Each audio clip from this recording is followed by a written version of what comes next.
Olá, bem-vindos a mais uma live de saúde mental do Instituto Olhos da Maçã, Grupo dos Jungianos de Brasília, Clínica Social Jung Brasil.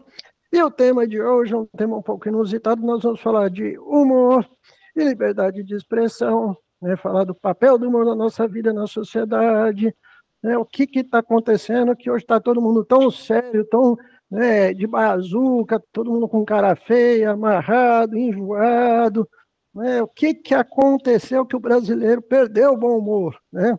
No ano de 2022 isso ficou muito evidente, né? Com acirramento, inclusive das animosidades. E para a nossa live de hoje, nós convidamos um dos mestres do humor do Brasil. É uma honra para nós recebê-lo. Bem-vindo, meu querido mestre Joselito Miller. Obrigado, meu irmão, pelas gentis palavras. Eu discordo, obviamente, que eu não me acho isso, né? Não sou, não mereço esses adjetivos, mas agradeço a deferência. Maravilha. Eu acho que é um cara que consegue, durante 12 anos, incomodar. Eu brinco muito fazendo as palavras até do nosso querido Jorge Benjor, quando ele falava do Tim Maia, né? Vou chamar o síndico, né?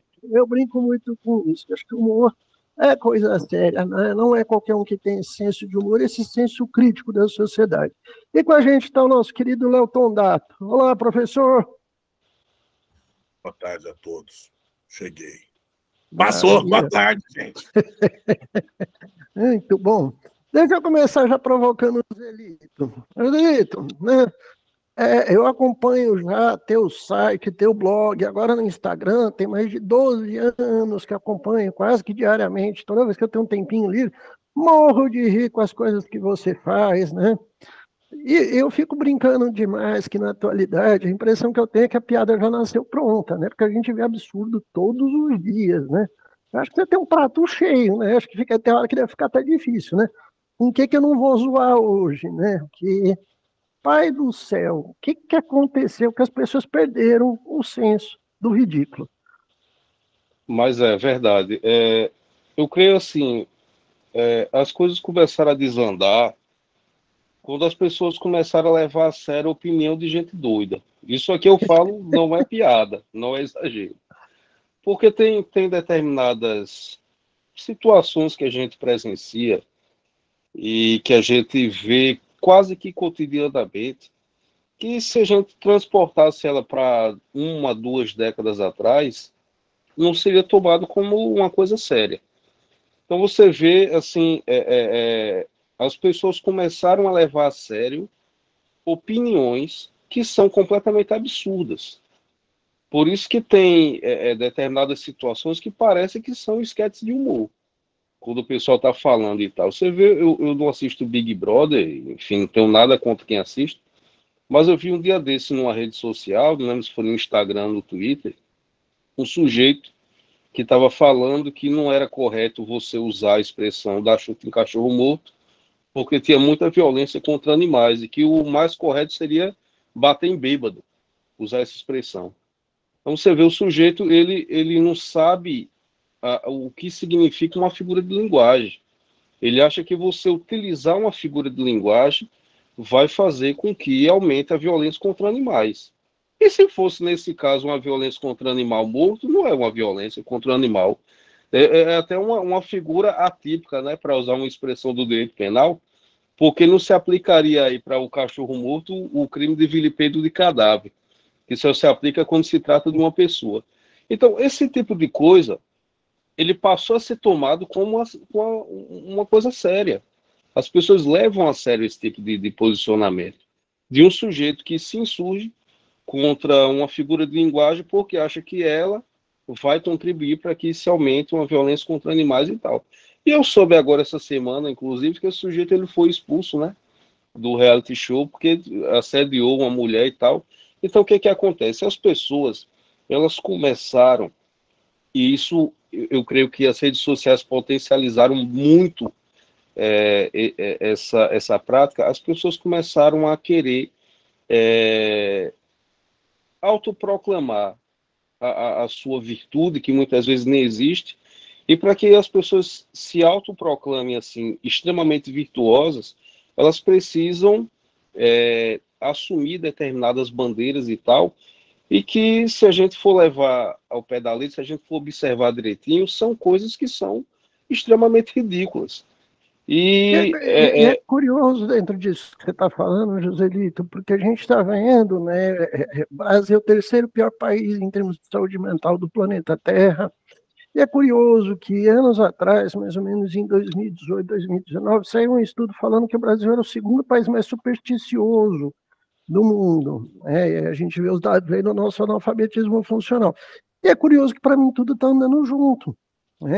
Então, analfabetismo funcional, o pessoal não sabe mais lidar com metáfora, né? Leva tudo ao pé da letra e acha que vai combater racismo ou que seja botando fogo na estátua do Borba Gato, né? Como se a estátua fosse fazer grandes transformações na sociedade. Né? Tudo bem que a gente pode questionar, né, o emblema criado pelo regime militar, né, lá para trás, né, na instituição do Brasil República, mas fica uma coisa meio muito disforme com relação até o objetivo de uma crítica, não? É verdade. E essa galera, como ela leva muito a sério o que eles próprios falam, acaba que você começa a fazer esse patrulhamento, porque assim, tem uma amiga minha que ela fala isso com muita propriedade, inclusive lançou um livro recentemente, que é Madeleine Laxco, um livro chamado Cancelando o Cancelamento, e que ela aborda isso com uma propriedade muito própria, muito singular, que as pessoas, elas começam a querer autoproclamar sua virtude e, para isso, você tem que ficar patrulhando os outros.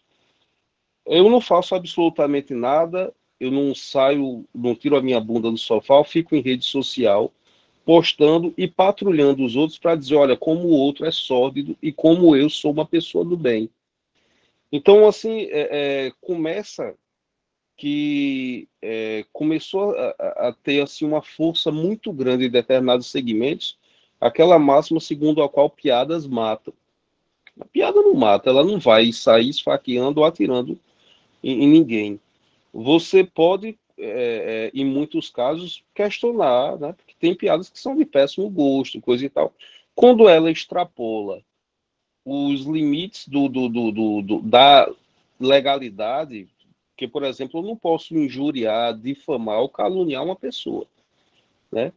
Agora, existe uma diferença muito grande quando, por exemplo, um humorista está em cima do palco, né, contando piadas e tal, e que, eventualmente, aquilo, ou quase como uma regra, a piada que ela tem uma pessoa como alvo, ela vai desagradar.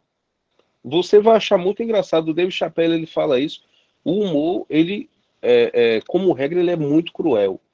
E você vai achar muito engraçado até o momento em que você for atingido por isso. Então vai chegar o momento.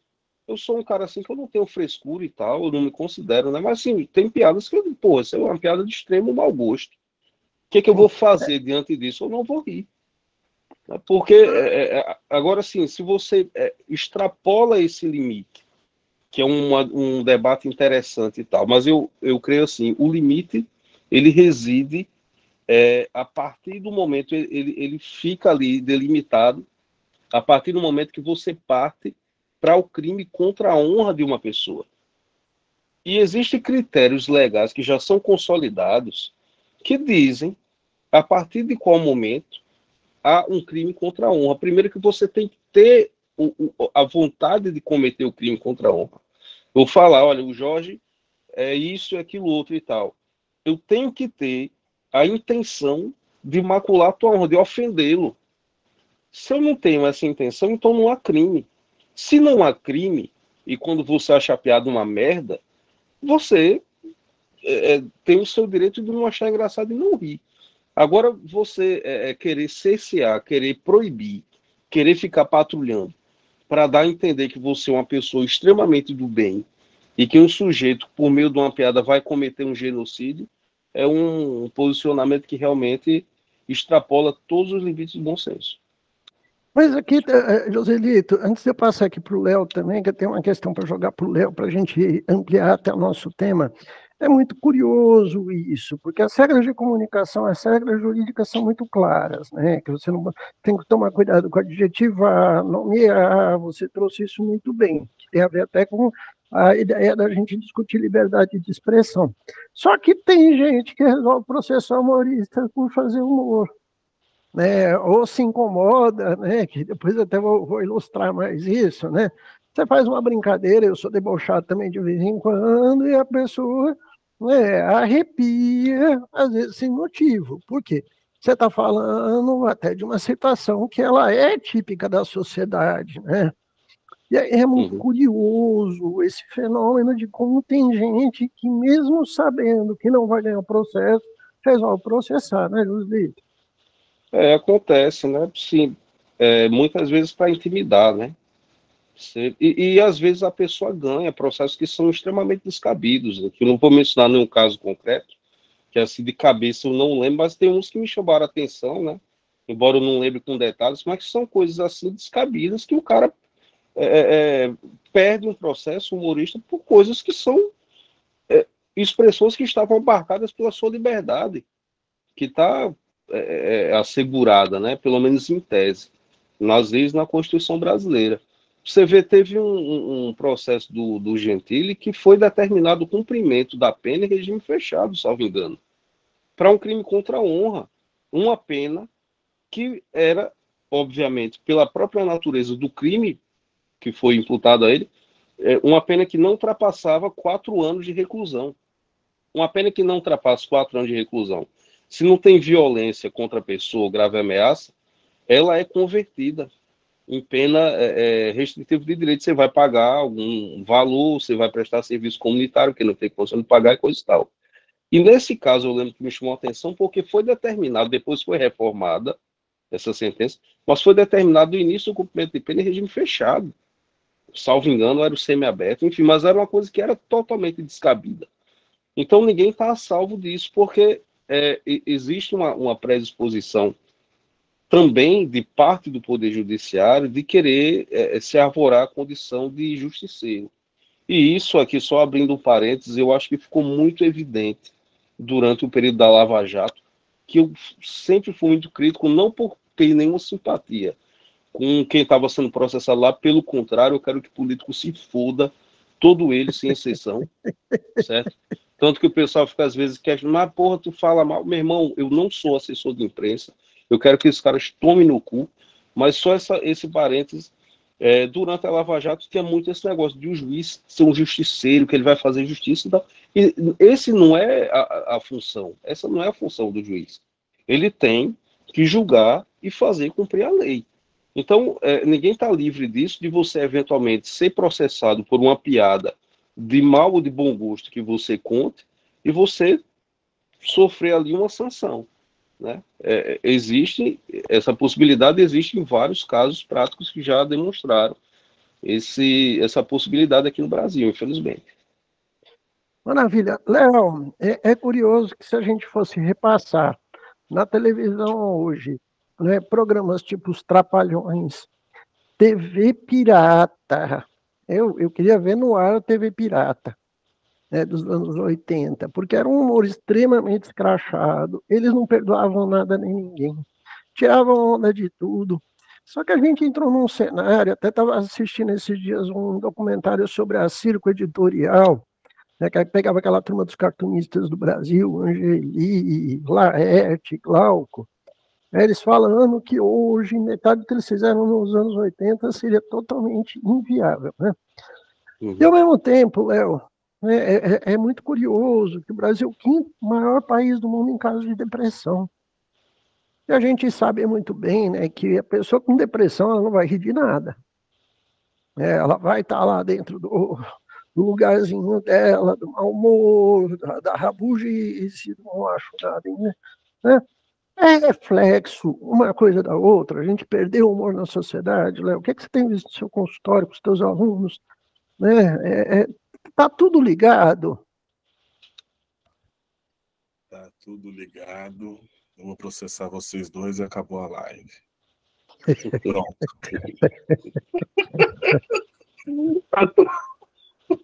Tá tudo ligado, sabe? você vê, você falou da depressão, então eu ia começar por um jeito, vou começar por outro, mas a ordem dos tratores não opera de adulto. A pessoa chega ali no consultório, muitas vezes, e é uma pergunta que eu faço para as pessoas, né? Eu falo, qual é a paleta de cores que você quer pintar a sua vida? É uma escolha. Né? Então, o sujeito chega com uma paleta cinzenta para mim.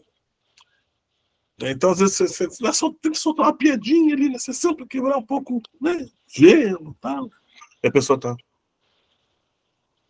te olhando. Vocês ouviram os grilos, inclusive, ao fundo. Né? Porque a pessoa tá. Eu acho que tem uma outra coisa que entra junto com isso, Jorge. E eu vou começar por aqui. JJ. Jorge Joselito. Tá? Justamente, eu estava pensando um pouco, né, nessa questão da sociedade, enfim, dentro das psicopatologias, e pensando nessa questão, eu me deparei com a paranoia. Tá? Cabe lembrar que o indivíduo paranoico, né, e nós temos a obra Paranoia, do James Hillman, não considera aquilo que está ao seu redor. Ele literaliza o que é da ordem do simbólico de uma forma obsessiva, né? Sim, ele tem medo da sombra, e onde tem sombra ele não anda, né? Então você imagina que ele tranca no quarto e não quer sair. Né? Não pode fazer amizade, não pode confiar em ninguém, vai morar em condomínio fechado, onde todos os vizinhos são grandes inimigos de morte. Exatamente. E aí o que acontece? Ali só cabe um ponto de vista dele, óbvio. Né? Então, o que acontece? A consciência ela funciona de uma forma unilateral, né? Que não considera o outro, e lembrando que nosso diálogo com a alteridade, né? As opiniões que divergem, enfim, isso vai causar danos na pessoa, tá? E o Hillman vai falar que a paranoia ela não está ligada somente a essa ausência de alucinações, mas é uma distorção na interpretação dos fatos. E aí ele vai colocar... E de uma forma obsessiva, né? Uma forma obsessiva. E aí que eu acho o ouro disso é que ele vai colocar a paranoia em vários contextos, como a política, a religião, a psicologia, a teologia, e por que não o humor? Por que a gente não pode colocar nesse sentido também? Legal, e aí eu vou perseguir todo mundo que pode fazer os outros darem risada. Que legal! É pior que praga de ex-mulher, né, Joselito? É verdade, verdade. E você vê, assim, uma coisa que potencializa muito esse patrulhamento, né? É porque hoje todo mundo se enquadra em algum tipo de vítima.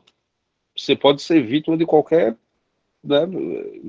Tem um cardápio extremamente vasto. Né? Então você pode se enquadrar na condição de vítima de várias espécies, digamos assim. Então toda piada, como ela tem um alvo, inevitavelmente ela vai, né, mexer com algum elemento da sociedade. Se não fosse assim, não teria graça nenhuma. As pessoas se colocam na condição de vítima. Então, tudo é motivo de patrulhamento. E o pessoal fica fazendo uma coisa assim que diz assim, fazer o humor do bem, ou querer utilizar o humor para propagar uma determinada bandeira política, para propagar determinadas ideias e tal. E eu acho que isso é um equívoco, porque raramente funciona, a não ser que você seja um gênio, como o Charles Chaplin no Grande Ditador, por exemplo. O Charles Chaplin ele tinha assim, uma abordagem que eram extremamente inteligentes, né? E que eu lembro, quando era garoto, que eu assisti aquele filme que é protagonizado pelo Robert Downey Jr., que ele faz o Chaplin, e quando ele discute com o irmão dele sobre justamente o Grande Ditador, que ele fala, não, você não queria que eu fizesse um filme usando o som e coisa e tal. E ali ele queria, obviamente, passar uma mensagem e funcionou bastante. Mas é uma exceção à regra. Porque se você vê, assim, por exemplo, os caras do Porta dos Fundos, eles têm, assim, um trabalho que eles acertam muito. E quando eles mais erram, quando fica, assim, mais sem graça, é justamente quando eles se tornam panfletários, né? Eles têm, assim, eu não sei porque faz muito tempo que eu não acompanho regularmente, tá, mas tinha muito, assim, utilizado de temática, ridicularizando religião e tal, e que muitas vezes não funcionava porque você percebia que era uma coisa que era panfletária, né? Quando você quer defender um determinado posicionamento, um determinado movimento social e tal, você, como exceção, é que você vai acertar. E, geralmente você erra. Então, essa tentativa de utilizar o humor como um panfleto para propagar determinadas bandeiras políticas geralmente fracassam bastante. Tem um canal também que é desse pessoal da direita, aí não vou citar o nome para não fazer propaganda gratuita, mas que é uma bosta, porque é só panfletarismo, é só uma coisa assim, sem graça, forçado, que utiliza assim um formato que seria um formato para você fazer sketch de humor, mas que pelo fato de ser panfletário se torna cansativo e gera o efeito contrário do riso. Pelo menos para mim, cria uma antipatia. Agora, obviamente que tem um público que acompanha, que vai dizer que é bom e tal, porque o público, dentro desse cenário, para usar a palavra da moda, de polarização, vai querer consumir um produto que corrobore com aquilo que eles pensam. Então, mesmo o cara fala, não vou fazer humor aqui, faz um negócio lá que é uma bosta, mas que corrobora com o posicionamento que o sujeito tem, ele tende a dizer que é muito engraçado, ou talvez até ache engraçado, né? Embora muitas vezes eu duvido que ache engraçado determinadas coisas que se faz por aí, que se publica. É o que eu critico demais, né, Léo, Joselito, daquela coisa do... A gente está numa geração que inventaram até o rock and roll comportado, né? Então, eu sou de uma época que roqueiro de verdade era uma coisa assim, que você ia no show para ver que doideira que o cara ia me aprontar no palco, né? Eu já visto o nosso querido Ozzy, né? Será que essa vez ele vai comer morcego, né? O que ele vai aprontar com guitarrista? Você tinha uma coisa de inusitado, e não era forçado, né? Você vê que os caras aprontavam, né? Sou fã de Frank Zappa, cara. Eu assisto o show do Frank Zappa, eu fico rindo dos caras rindo do que o doido ia aprontar no palco, né? Que era, além de músicos geniais tocando, né? Aliás, os melhores dos Estados Unidos na época, né? Você podia esperar qualquer coisa dali. Né? Era totalmente inusitado, né? Você não tinha uma coisa assim, a regra hoje é isso, né? E a impressão que eu tenho, Léo, também é isso, né? Parece que quanto mais regra, quanto mais a gente engaiolou as coisas, menos liberdade também a gente está atingindo, né? O que também complica as situações de humor, né?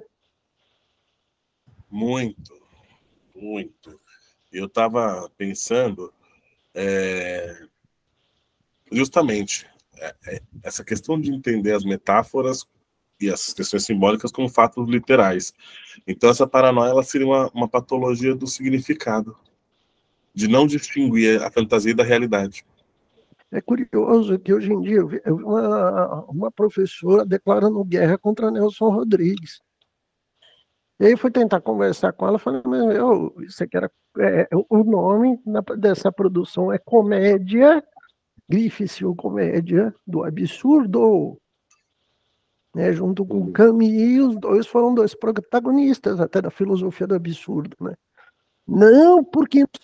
E ela lendo aquilo como se fosse a coisa literal. Eu falei, professora, pelo amor de Deus, professora, faz isso comigo não. Eu que sou cego da história, tia, faz isso comigo não, tia. E aí? Agora, eu vou trazer dois personagens, né? Não vai ter como. Fala, professor de mitologia, manda aí, quem são? Você sabe que uma dessas personagens tá com saudade de você, Jorge. Nem vem, vai, eu tô ocupado, tô namorando. Não vai não, vai. O outro falou pro Joselito mandar um WhatsApp, uma mensagem de WhatsApp. Tá? Eu vou trazer mitologia nórdica. Eu vou trazer as valquírias e os berserkers. Por quê? As valquírias, elas justamente são aquelas que vão acompanhar a alma dos guerreiros para o Valhalla, né? E esse Valhalla é um lugar mítico onde os guerreiros vão recriar todos os dias batalhas épicas que vão se preparar para o fim dos tempos, também chamado de Ragnarok, né? E os Berserk são os furiosos guerreiros que eles cultuavam Odin, o deus maior do panteão nórdico, né? E que despertavam em fúria de uma forma incontrolável antes das batalhas. Então é interessante pensar também que havia uma motivação por ordem ideológica desses dois lados, né? Então, nesse campo de batalha entre as Valquírias e os Berserks, que brigam protegendo o seu ponto de vista. Ou seja, a ideologia, pelo que você está contando, é briga, briga, briga, briga, briga, briga. Exatamente. É fogo, briga, faquinha, briga. pancada, pancada, pancada. Está quase que no Congresso Nacional, né? É uma coisa assim, eu não quero nem te escutar, eu quero brigar primeiro. Eu não quero saber o que você tem para me falar. Eu quero brigar, eu preciso destruir. Quer dizer, Louca. louca, louca, louca. E o que acontece? É como se levantou essas forças que elas, nesse sentido, elas estão a serviço de quem? De qual Deus? Né? De qual representação psíquica? A serviço de uma unilateralidade, ou seja, a serviço dessas razões de um indivíduo que olha somente o seu ponto de vista e não traz um diálogo com a alteridade. Aí, já que não tem diálogo, vamos embora partir para o pescoço. Joselito, socorro, Joselito. Que caos que a gente está vivendo, né? Total, total. E eu, honestamente, sou muito pessimista, porque a tendência é piorar muito, né? Deixa eu fazer uma pergunta, Joselito. Provocando. O que é pior? Processo de ex-mulher ou de político? Rapaz, desmulher não sei porque eu nunca tive, né? Mas de política eu tive um bocado aí. Mas de político é tranquilo, é tranquilo. Geralmente os caras processam para querer intimidar e tal, ou então bota a patota para perseguir o cara em rede social, né? Você vê assim que eu, quando publicava com mais frequência, né, quando tinha o site, coisa e tal, a intenção era desagradar o máximo de pessoas possível. A intenção era essa. Eu sempre falo, assim, parafraseando aquele dito popular, de dizer que nem Satanás desagradou todo mundo, não sei o que vou conseguir desagradar. Embora eu tenha me esforçado bastante nesses anos, né? Mas, assim, os caras são afetados pra caramba, né? Justamente por isso, de se levarem muito a sério e tal, e às vezes teve casos que não chegou nem a ter o processo propriamente, mas notificações extrajudiciais, pedindo para tirar conteúdo do ar, telefonemas de advogados, né? E que E eu você chegou a fiz tirar sempre... conteúdo ou não? Não, nunca, nunca, nunca. Nunca porque eu sabia que eu não estava me excedendo, né? O fato de você ser sensível e ficar com raiva de determinada publicação não significa que é um conteúdo ilícito. Então eu sempre liguei o foda-se, né? Eu lembro uma situação que teve uma advogada de um determinado parlamentar que entrou em contato e pediu para tirar do ar um determinado conteúdo. Eu disse, não, estou aqui de frente para o computador, me fale qual é. Ela falou, e eu disse, olha, aqui eu não estou vendo ilícito nenhum, não vou tirar. Aí ela, tá bom, eu queria evitar uma demanda judicial, tudo bem, fica à vontade, meu endereço é tal, tal, já sabe meu telefone. Desligou o telefone, eu fiz outra publicação em referência àquela primeira, tirando onda e fazendo uma alusão ao telefonema que tem acabado de receber. Eu digo, o recado fica claro, velho, o patrulhamento aqui não rola. Até porque é o seguinte, no tempo que eu tinha o site com muito acesso, coisa e tal, era natural que as pessoas acreditassem que aquilo era meu ganha-pão. Não é, nunca foi.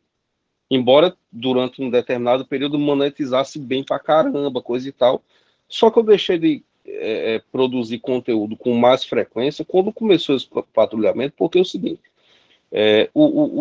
o governo do PT, obviamente, pelo fato de ser governo, era vidraça e era o alvo principal naquele momento, né? E depois, quando começou aquela ascensão do Bolsonaro, eu comecei a tirar onda com ele, com aqueles filhos dele lá e tal, que também é muito fácil fazer piada com essa gente tosca, né?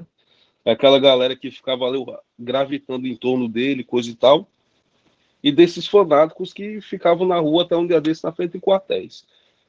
Quando comecei a publicar conteúdo dessa natureza, muita gente começou a me questionar porque eles achavam que eu era um deles. Eu disse, não, meu irmão, eu não vou, você não vai me ver falando bem de político. Não vai. Então os caras ficam, porra, se vendeu, não sei o que, meu irmão. O que é fato é que mesmo que você se disponha a fazer piada com tudo e com todos, quem está no governo é um alvo preferencial. E vai ser assim agora também com Lula. Entende? Agora, óbvio que a gente jamais vai esquecer uma Dilma Rousseff, que passou pela presidência desse país, cara. A gente não vai esquecer o Michel Temer, não vai esquecer o Bolsonaro, não vai esquecer o Lula. Agora, a pauta do dia, obviamente, é quem está sentado na cadeira. Não, Então, assim... é curioso isso que você está falando, Joselito, perdão por te interromper, né?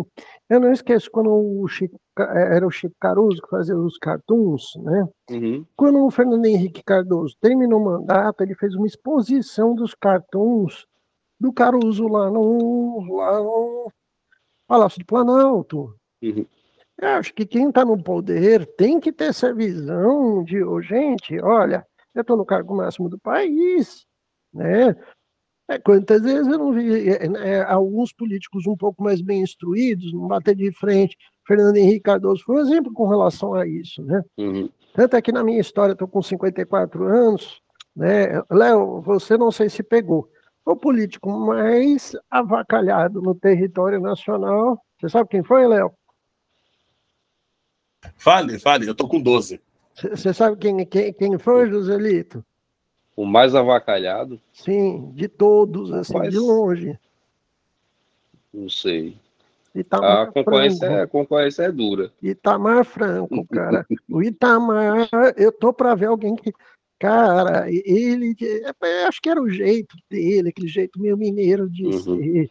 Até que os apelidos eram assim: Paulo Francis, nosso Itamarasmo.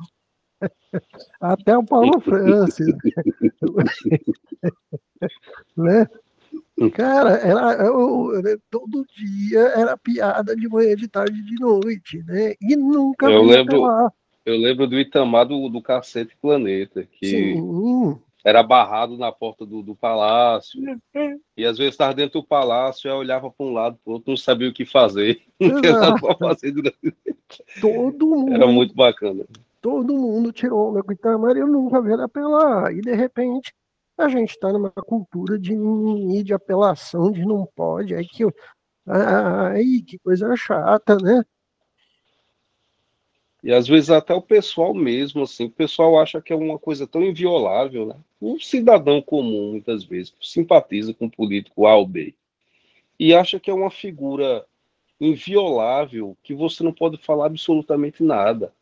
Eu vi, não foi quem me contou, semana passada no Twitter, você sabe, aqui no Brasil tem um negócio da tal da picanha fatiada. A picanha fatiada, você compra, não é picanha. Não é. Primeiro que ninguém vai fatiar uma picanha daquele jeito e tirar a gordura. A picanha fatiada é colchão duro. Eu lembro disso porque cai em muito golpe por aí e tal. E um cara uma vez me explicou. Disse, a picanha é um pedacinho pequeno ali, ó, que fica na ponta. E tem 3 artérias, se eu não me engano, enfim, ou 3 nervos, não sei. E é aquele pedacinho, ela quando é grande, ela não é picanha. Ela pega um pedaço ali do colchão duro. E isso que vende como picanha fatiada, como o gosto parece, é o colchão duro. E ele tem mais nervo, coisa e tal. E o cara botou um vídeo lá de uma menina comendo a carne, puxando aqui com o dente e tal, aquele parece um chiclete. E colocou assim, quando você compra colchão duro achando que é picanha. E os caras estavam criticando a publicação do sujeito, achando que era uma referência a Lula, cara. Por conta daquela promessa dele da campanha de dizer que o brasileiro ia voltar a comer picanha. Então, um negócio tão doentio que o cara lá, ele respondeu os caras, meu irmão, eu não falei de ninguém. Eu tô falando que existe uma prática que está enraizada na cultura brasileira de aplicar golpe no consumidor, vendendo o colchão duro como se fosse picanha. E você está se doendo como se isso fosse uma crítica ao presidente. Então é um negócio tão maluco que até o cidadão, como ele fica, né, patrulhando e sabe, e em cima. E isso é uma coisa que é chato pra caralho, né? É chato. Mas é bom ver essa galera com raiva, né? Ah, mas também enche o saco, gosto. tem hora que enche o saco. Mas é curioso, até jogar para o Léo. Léo, isso para mim chama-se analfabetismo funcional. Porque é curioso que o pessoal não sabe ler o enunciado, não sabe interagir. E quando eu falo ler o enunciado, pode ser um vídeo. A pessoa não consegue introjetar aquilo que eles estão assistindo, perceber, né, ver, olha, o cara não falou de político, né, não está fazendo alusão. Né? E eu fico pensando, cara, o que está acontecendo com a cognição das pessoas de estar tendo tanta distorção e às vezes um enunciado claro, objetivo, lógico, né? Sabe? E a pessoa não consegue entender. Eu brinco muito que se Jesus fosse encarnar na Terra hoje, ele tinha que voltar desenhista, né? Porque se ele fosse falar em parábola, né, era assassinado no segundo dia, né? E aí, Léo? Eu ia soltar uma agora. Solta. Não, porque às vezes só não, não... eu tô falando para você, não se reprima, não se reprima. Às vezes só não relincha por humildade, né? E o que acontece? Voltando. Eu tenho uma boa também, que não pode andar de moto sem capacete, porque senão a orelha bate palma, né? Mas o que acontece?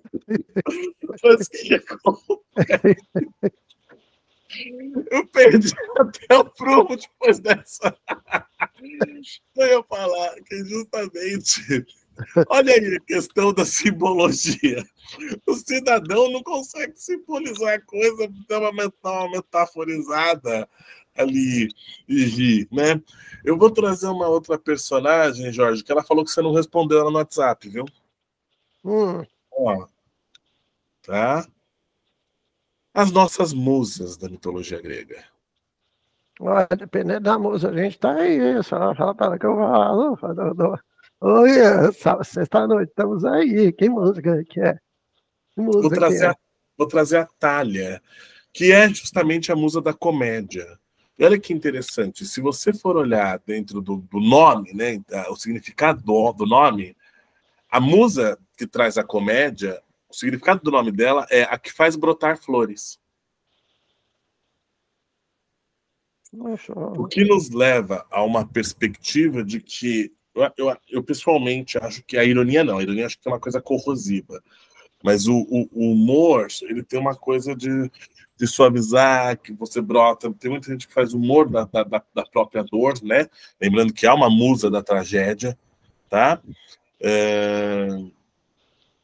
Que também tá, né, aí, que é a Melpomene, que é a poetisa, né? E a Thalia, ela vai trazer uma máscara cômica, uma coroa de Hera, ou então um bastão, e que faz brotar flores, né? Eu acho engraçado que se esse terreno, e pensando numa questão arquetípica, olhando as musas como arquétipos, se não está constelado de uma maneira positiva, lembrando que são dinâmicas relacionais, se isso não está positivo, legal, né, se isso vem de uma maneira negativa, a que faz brotar flores faz com que nasçam ervas daninhas, né? E onde nasce erva daninha, nada nasce ao redor, fica um campo árido, aí vira pessoa chata, amarga, que ninguém quer conviver e que não acha graça de nada, né? Que é um dos grandes problemas que a gente está percebendo, inclusive no cenário atual, né, da nossa civilização. Pessoal, quinto pior país do mundo em termos de depressão, primeiro em ansiedade. O que está acontecendo com a nossa civilização? A gente perdeu a graça, está tudo muito sério, está tudo muito chato, tudo muito previsível. A gente inventou rock and roll comportado. Meu Deus, o que é isso, né?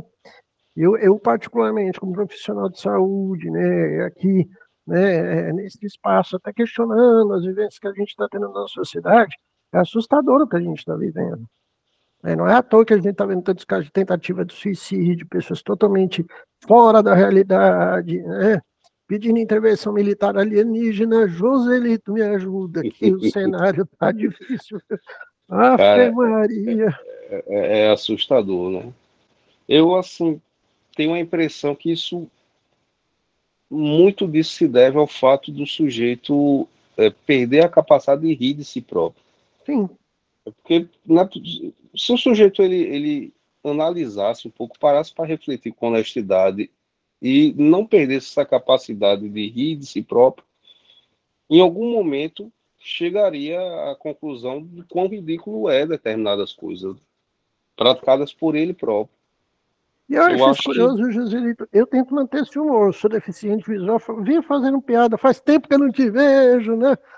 Eu fico zoando com esse tempo todo, cara. Até porque senão eu falo por mim até por utilizar a primeira pessoa, nós somos naturalmente ridículos, né? Fernando Pessoa, toda de emoção ridícula, né? Então, a gente faz muita atrapalhada, a gente faz muita bobagem, né?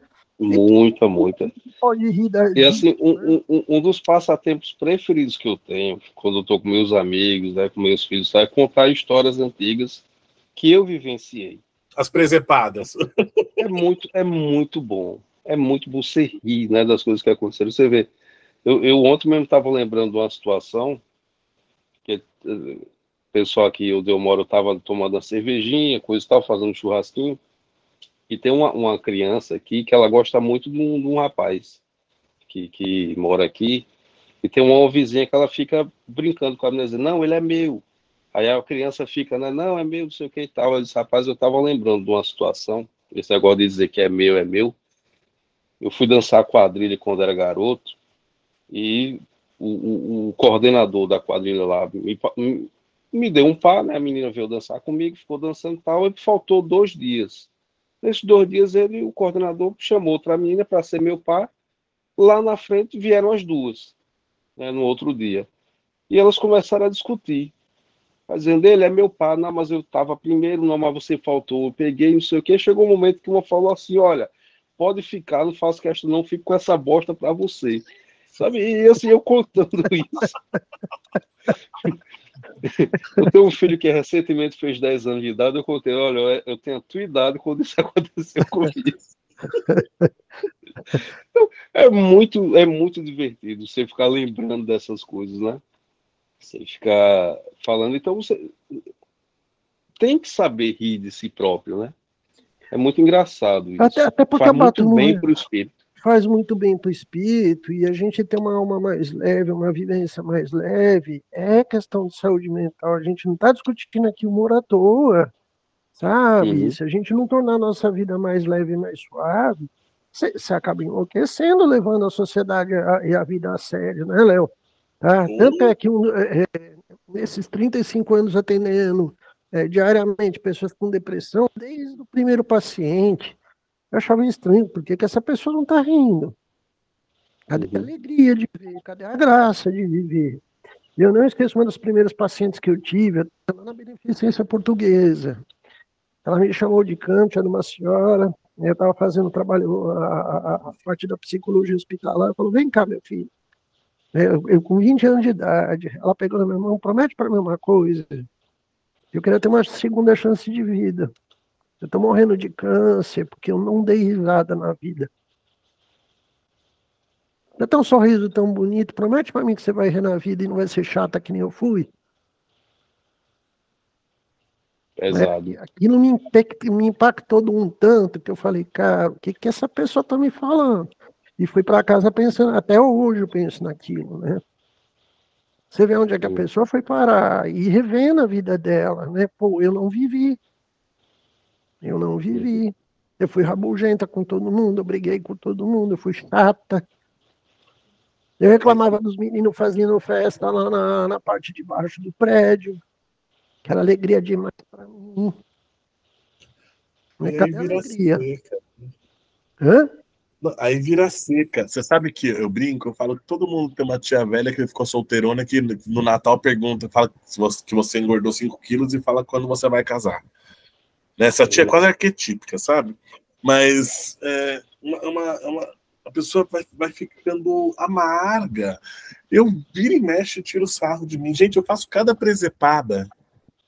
Eu compro 2 vezes a mesma coisa. Esqueço que eu comprei. Mas, assim, são pequenas coisas da rotina. Mas que você olha, você começa a rir. Sabe? Que você conta, sei lá, numa roda de amigos.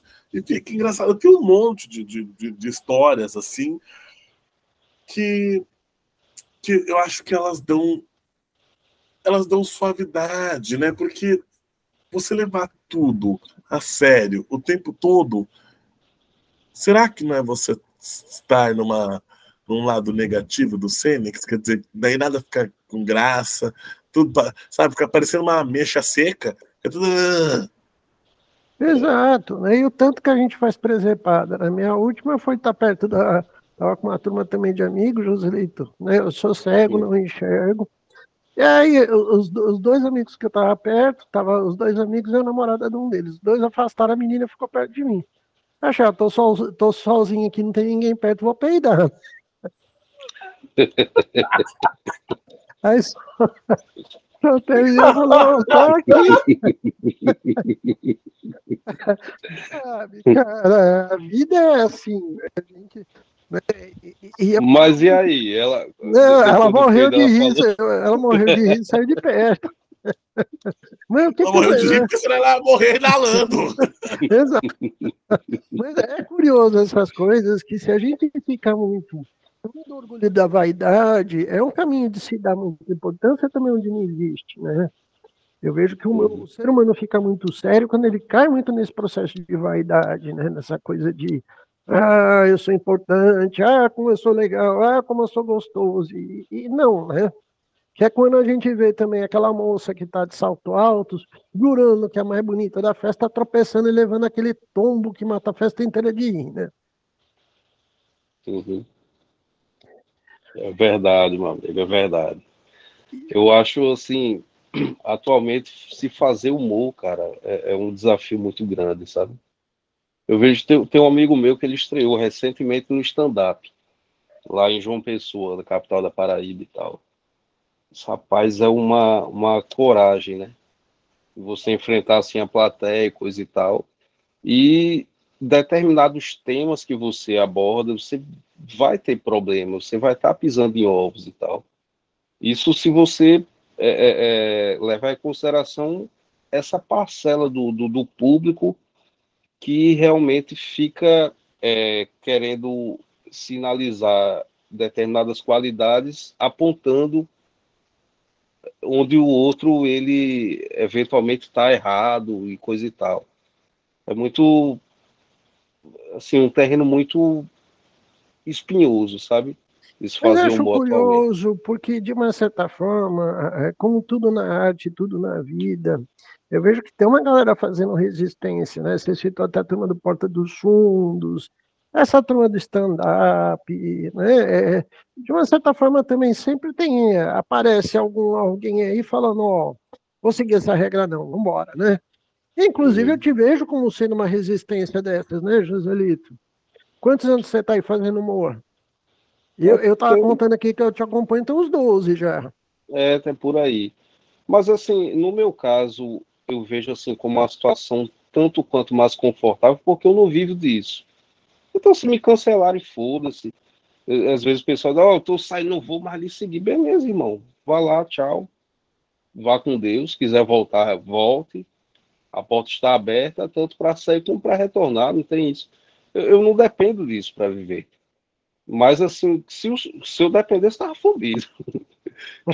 Já teve um período assim de grande audiência, hoje nem tanto, né? Porque assim, eu abandonei uma página no Facebook com 260 mil seguidores, que estava muito chato aquele negócio.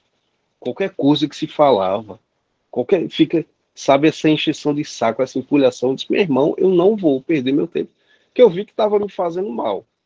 Né? Ficar respondendo as pessoas ali, coisa e tal. Eu disse, não, vamos ali para o Instagram, porque pode ser que o pessoal seja mais razoável, que é um outro público e realmente não tem aquela empulhação toda assim, sabe? Você publica um determinado conteúdo, faça piada com fulano também. Meu irmão, eu não faço. Eu faço quando tiver o timing, quando surgir a ideia, uma boa ideia, eu não vou poupar absolutamente ninguém, porque eu não devo nada a ninguém, eu não vivo disso, eu quero que se foda. Então, assim, é uma situação muito mais confortável, porque o sujeito que vive disso, ele, se ele perde ali uns contratos e tal, para ele é um prejuízo que vai comprometer o ganha-pão dele e da família, né? Então tem esse lado, assim, pelo fato de não dever nada a ninguém e não depender daquilo, eu posso me dar o luxo de ser mais porra louca do que os caras, assim. Se bem que tem uns caras que vivem disso que também eles são muito foda, assim, que o Fábio Rabin eu acho fantástico. O Léo Lins, embora, assim, vez por outra, ele tem umas piadas que eu acho, assim, de mau gosto, mas, bom, é direito dele, mas ele tem uma parte do trabalho que eu acho muito interessante. Murilo Couto.